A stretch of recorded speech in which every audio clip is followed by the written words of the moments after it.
All right. We were in the middle of James's song or poem to everyone. Okay, yes. Can we see it on that screen? I might have to just show you the pictures because that goes to the screen. Okay.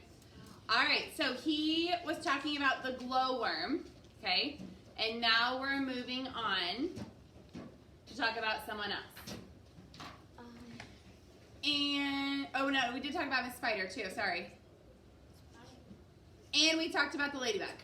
All right, so now we're moving on to the silkworm. And now the silkworm, James went on, whose silk will bear comparison with all the greatest silks there are.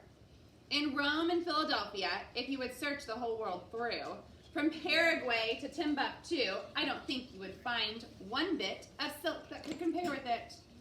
Even in the shops of Singapore, don't have the stuff. And what is more, this silkworm had, I'll have you know, the honor not so long ago to spin and weave and so impress the Queen of England's wedding dress. And she's already made and sent a waistcoat for your president. Well, good for her, the cops cried out. And all at once, with a mighty shout, went up around the Empire State. Let's get them down at once. Why wait? All right, so are they getting down? Yeah. The police officers are finally okay with getting them down. They're not scared of them anymore. Okay, so chapter 38. Getting close to the end. 5 minutes later, they were all safely down, and James was excitedly telling his story to a group of flabbergasted officials. And suddenly, everyone who had come up over the peach was a hero. They were all escorted off the steps of City Hall, where the mayor of New York made a welcome speech. And while he was doing this, 100 steeplejacks, armed with ropes and ladders and pulleys, swarmed up to the top of the Empire State Building and lifted the giant peach off the spike and lowered it to the ground. Then the mayor shouted, "We must now have a ticker tape parade for our wonderful visitors." And so a procession was formed, and in the leading car, which was an enormous open limousine, sat James and all of his friends.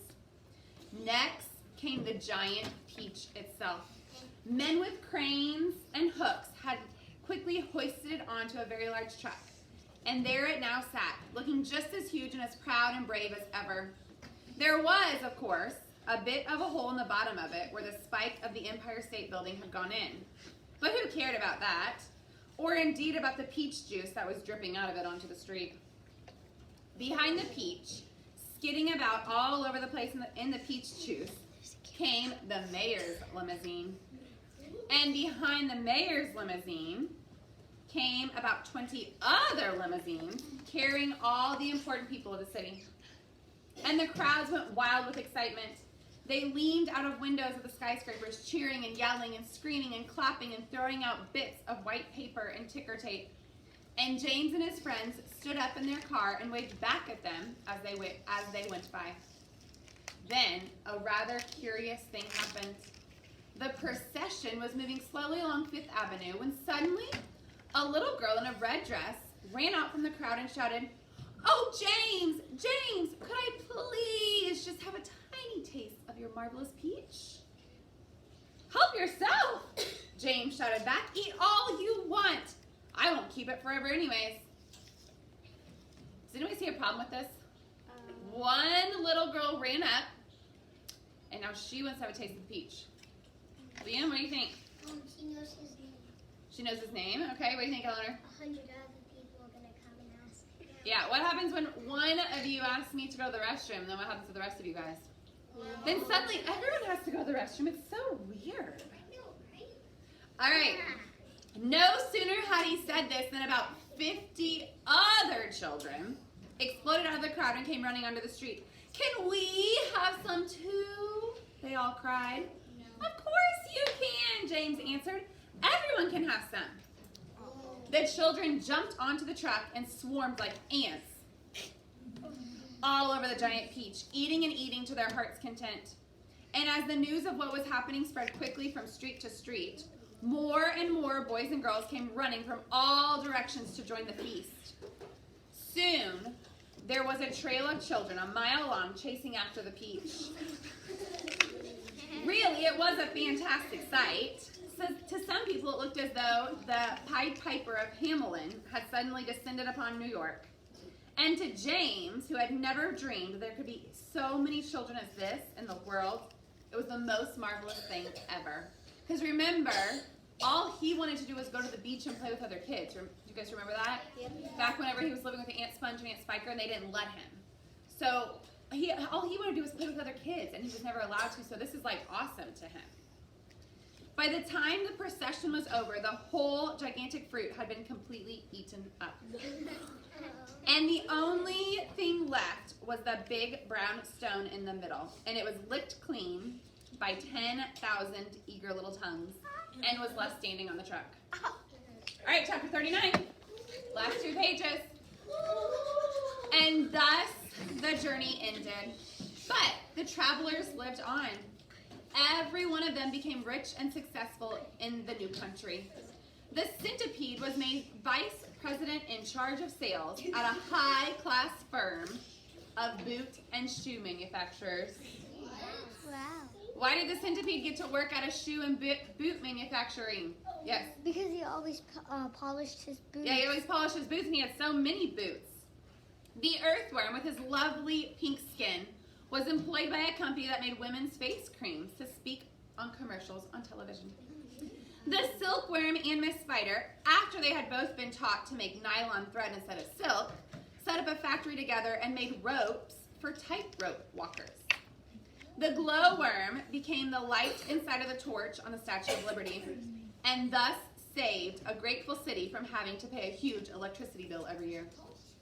The old green grasshopper became a member of the New York Symphony Orchestra, where his playing was greatly admired. The ladybug, who had been haunted all her life by the fear that her house was on fire and all of her children had gone, married the head of the fire department, and they lived happily ever after.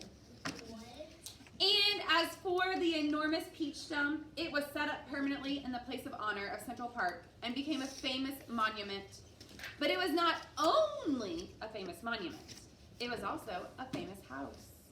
And inside the famous house, there lived a famous person. James and the girl. James Henry Trotter himself. And all you had to do at any day of the week was to go and knock upon the door, and the door would always be opened. And you would always be asked to come inside and see the famous room where James first met his friends. And sometimes, if you were very lucky, you would find the old green grasshopper in there as well, resting peacefully in a chair before the fire. Or perhaps it would be the ladybug who had dropped in for a cup of tea and gossip. Or maybe the centipede to show off a new batch of particularly elegant boots that he had just acquired. Every day of the week, hundreds and hundreds of children from near and far came pouring into the city to see the marvelous peach stone in the park. And James Henry Trotter, who once, if you remember, had been the saddest and loneliest little boy that you could ever find, now had all the friends and playmates in the world. And because so many of them were always begging him to tell the story of his ventures on the peach, he thought it would be nice if one day he sat down and wrote a book. So he did. And that is what you have just finished reading. That's like the BFG. Oh, I see some connections. Luke, what's your connection? So you know how the author wrote this book in the BFG? Yes. They both wrote books. They both wrote books, you're right. So, About- Roald Dahl was the author of this and the author of BFG. What's your connection on the end? The ending. Lillian, what's your connection? So like it said, like both of them wrote that book. Like Yes. Oh, I get so excited. Okay, so yes, the BFG, they said the BFG was telling his story over and over and over again. So the BFG sat down and wrote a book. And then it said, and that's what you just finished reading. And then same thing, James and James told a story, told a story, told a story. So he wrote a book, and that's what you finished reading.